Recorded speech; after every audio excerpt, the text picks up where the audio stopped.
Hello friends, grow up trader में आपका बहुत बहुत स्वागत है। और आज हम डिस्कशन करते हैं कि मार्केट ने आज 6 दिसंबर को किस तरीके से काम किया है। स्टॉप लॉस हंटिंग के अकॉर्डिंग हमारा कौन कौन सा सेटअप आज रहा है। ओके, तो फ्रेंड्स आज स्टॉप लॉस हंटिंग के अकॉर्डिंग 2 सेटअप बने थे। एक सेटअप को हमने ट्रेड किया है, दूसरा सेटअप हमने ट्रेड नहीं किया है। तो दूसरा सेटअप को भी हम समझ लेते हैं कि दूसरा सेटअप किस तरीके से बना था। ओके, सो अभी देखते हैं कि इससे पहले हम प्रीवियस चार्ट को देखते हैं। प्रीवियस चार्ट में कहाँ पे बायर और सेलर एक्टिवेट थे, उसके अकॉर्डिंग करंट चार्ट ने किस तरीके से काम किया है।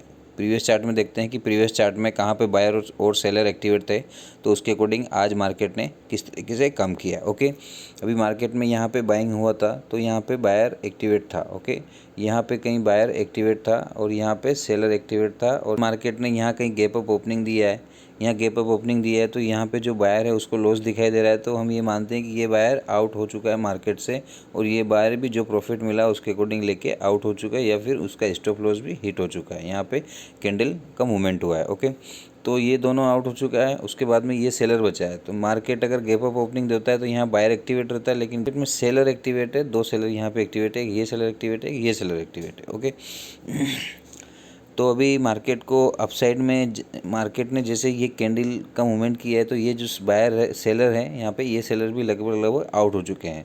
तो ये सेलर अभी मार्केट में प्रेजेंस है। तो अभी यहाँ सेलर एक्टिवेट है। ओके, यहाँ सेलर एक्टिवेट है। इन सेलर को निकालने के लिए बैंक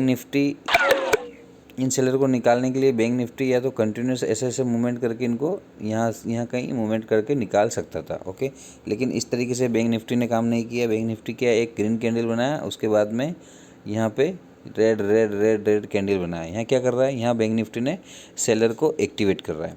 ओके, तो सेलर को एक्टिवेट कर रहा है तो उनका स्टॉप लॉस कहाँ रहेगा, अपसाइड में। दूसरा प्रीवियस जो चार्ट है उसका भी स्टॉप लॉस अपसाइड में अवेलेबल है। तो यहाँ पे दो इसके according finally stop loss upside में ही अवेलेबल है। ओके, तो ये मार्केट यहाँ पे ट्रैपिंग कर रहा है। ट्रैपिंग क्यों कर रहा है, क्योंकि सेलर को एक्टिवेट कर रहा है, अपसाइड में भी सेलर है। ओके, तो से ये फर्स्ट ग्रीन कैंडल बना, हमने यहाँ पे कॉल को बाई कर लिया था 43,100 का कॉल को हमने यहाँ पे बाई कर लिया था। ओके, हमारा टारगेट जो आज का हाई बनाया इसका ही था, क्योंकि इसका था, या फिर एक अपसाइड में भी हमारा टारगेट था कि इससे हाई मूवमेंट करेगा। यहाँ किस तरीके से काम करता है बैंक निफ्टी, उसके अकॉर्डिंग हमारा टारगेट था। ओके, लेकिन बैंक निफ्टी ने जैसे ये मूवमेंट दिया, ये मूवमेंट देने के बाद में ऐसे करके अगर ऐसे देता तो हम यहाँ पे एक अच्छा प्रॉफिट ले सकते थे। लेकिन बैंक निफ्टी यहाँ पे पूरा सेलर को एक्टिवेट कर रहा है, एकदम साइलेंट हो गया। लगभग यहाँ पे 10 to 15 minute bank Nifty silent रहा। उसके अकॉर्डिंग एक ये जो ग्रीन कैंडल मारा ना, ये ग्रीन कैंडल इन सब को, जितने भी यहाँ पे सेलर है उनको भगाने के लिए ये ग्रीन कैंडल मारा। ओके, इस तरीके का ग्रीन कैंडल मारा है। ये अगर ये यहाँ पे छोटा ग्रीन कैंडल मार के फिर अप साइड में अगर मूवमेंट देता, रिटर्न मूवमेंट देता, तो हम यहाँ पे पोजीशन को रखते। लेकिन ये ग्रीन कैंडल मारा है, इसका ब्रेकआउट हुआ, तो यहाँ पे हमने पोजीशन को कट कर लिया। ओके, पोजीशन को क्यों कट कर लिया, क्योंकि उस अप साइड की जैसे ही बड़ा ग्रीन कैंडल मारा तो अप साइड में जो सेलर एक्टिवेट थे, जैसा हमने पहले बात किया था, वो सेलर मार्केट से आउट हो चुके थे। तो अब बैंक निफ्टी का अप साइड में जाने का कोई मतलब नहीं बनता है। क्यों, क्योंकि यहाँ पे अब बायर एक्टिवेट हो गए, यहाँ पे बायर का पोजीशन से, तो इन बायर को बैंक निफ्टी आउट करेगा। तो सेकंड ट्रेड जो बना है, सेकंड ट्रेड हमारा यहीं कहीं बन जाना चाहिए था। ये ट्रेड हमने लिया नहीं था, लेकिन यहाँ ट्रेड बन जाता है। यहाँ ट्रेड क्यों बन जाता है, क्योंकि हम जैसा कि हम बोलते हैं बैंक निफ्टी की स्टॉप लॉस हंटिंग के अकॉर्डिंग अगर किसी लेवल्स को डायरेक्ट ब्रेकआउट देता है और वहाँ से किसी लेवल्स को डायरेक्ट ब्रेकआउट देता है, तो अपसाइड में स्टॉप लॉस अवेलेबल है नहीं, क्योंकि मैक्सिमम स्टॉप लॉस अपसाइड से निकल चुके होंगे। तो ये रेड कैंडल में यहाँ पर हम आराम से सेलिंग कर सकते थे। स्टॉप लॉस इसके हाई, या फिर एक जो प्रीवियस क्लोजिंग का जो स्विंग है उसका हाई पे हमने स्टॉप लॉस रख सकते थे। टारगेट हम इजीली, यह जो ये कैंडल है इसका यहाँ पे हम टारगेट रख सकते थे, और इजीली हम यहाँ पे इस टाइप का ट्रेड प्लान कर सकते थे। ओके, और ये यहाँ पे देखिए मार्केट कंटिन्यूस यूँ रहा इस तरीके से, फिर अपसाइड मूवमेंट किया, यहाँ पे बायर्स को एक्टिवेट किया, फिर डाउन मूवमेंट हुआ, फिर बायर्स को एक्टिवेट किया, फिर डाउन मूवमेंट हुआ।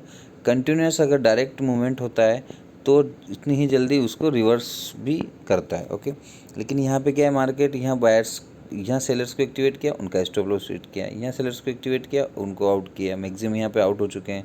लेकिन यहाँ सेलर्स को एक्टिवेट किया तो यहाँ स्टॉप लॉस क्रिएट हो रहे हैं, यहाँ स्टॉप लॉस क्रिएट हो रहा है, यहाँ स्टॉप लॉस क्रिएट हो रहे हैं, यहाँ स्टॉप लॉस क्रिएट हो रहे हैं। ओके, तो फिर फाइनली मार्केट ने जैसे ही, अब जैसे ये लेवल बना हुआ है, ये लेवल है, इस लेवल पे आके, एक सेकेंड, ये लेवल इस लेवल पे आके मार्केट कंसोलिडेशन करता रहा। हम बोलते हैं कि किसी भी सपोर्ट के पहले अगर मार्केट कंसोलिडेशन रहता है तो उसको ब्रेक करने के चांस बहुत ही ज़्यादा रहते हैं। तो उसके ब्रेकआउट पे ही या फिर ब्रेक डाउन पे ही हमें प्रॉफिट को बुकिंग करना है। ओके, तो जैसे ही इसका ब्रेक डाउन दिया है, ब्रेक प्रॉफिट को बुक कर लेना चाहिए। तो सेकंड ट्रेड इस तरीके से बना और बैंक निफ्टी ने इसी तरीके से मार्केट में आज काम किया है। बाकी प्रीवियस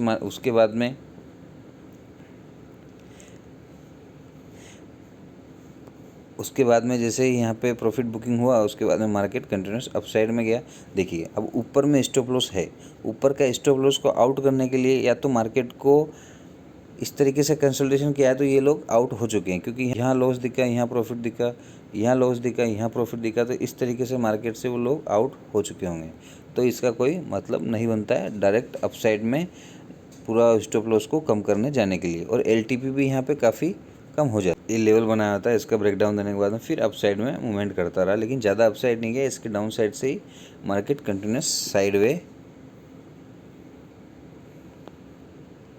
उसके बाद टोटली मार्केट साइडवे रहा और एक रेंज में ही मूवमेंट करता रहा। ओके, तो फ्रेंड्स इस तरीके से बैंक निफ्टी ने आज काम किया है और आई होप आपको समझ में आया होगा। वीडियो अच्छा लगा तो वीडियो को लाइक करिए, चैनल को सब्सक्राइब करिए और बेल आइकन को प्रेस करिए। Thank you.